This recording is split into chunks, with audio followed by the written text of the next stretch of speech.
Hai hai hai, apa kabarnya nih? Di video kali ini kami akan merangkum alur cerita dari serial film Duyung. Gak usah nunggu berlama-lama lagi, mari kita langsung aja ke alur cerita serial film Duyungnya. Duyung episode 25 part yang kedua. Vino pergi ke rumah Bu Renata untuk menemui Maira, Hera, dan Alda. Vino hendak membicarakan tentang perilaku Pipi yang sudah berubah jadi jahat semenjak memakai cincin yang Vino berikan. Tak lama kemudian Lala datang menghampiri mereka semua.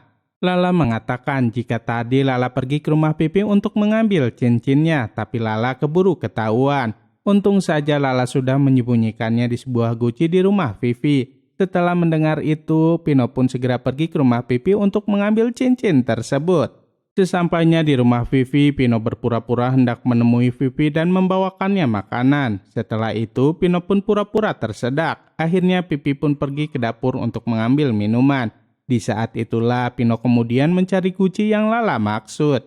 Sialnya saat itu mamahnya Pipi keburu datang dan memergoki Vino. Hal itu tentu saja membuat Pino terkejut. Akhirnya Pino pun berpura-pura kagum dengan guci milik mamahnya Pipi. Untung saja mamahnya Vivi nggak menaruh curiga sedikit pun kepada Pino. Tiba-tiba Vivi datang dan meminta izin sama mamahnya untuk jalan-jalan keluar sama Vino. Vino berusaha agar mereka nggak keluar dari rumah Pipi, tapi mamahnya Pipi malah menyuruh mereka berdua untuk pergi jalan-jalan. Singkat cerita, kini Vicky sedang makan bersama dengan Vino di sebuah kafe. Namun tiba-tiba ada kedua teman Vivi yang datang. Mereka mengeluh kepada Pipi bahwa mereka sudah diganggu sama geng yang lain.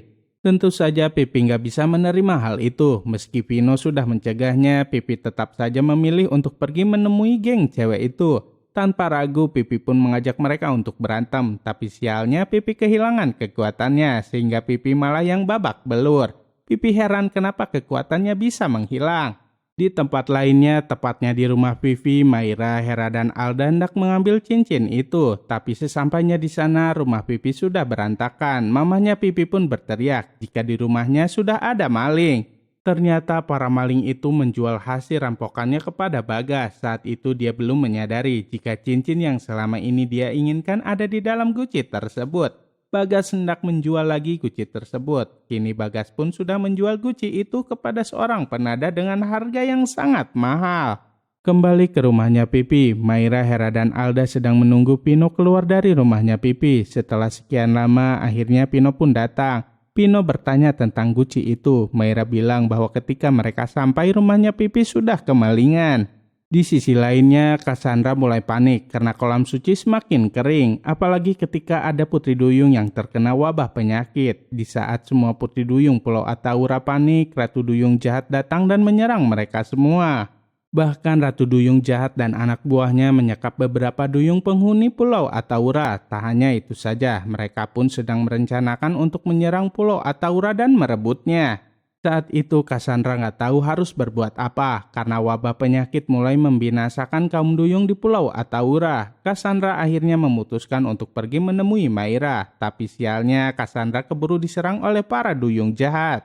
Bagaimana dengan nasib para duyung cantik ini? Saksikan terus ya kelanjutannya hanya di serial film Duyung. Jangan lupa untuk like, comment, and subscribe ya biar kami bisa semangat terus bikin videonya. Terima kasih.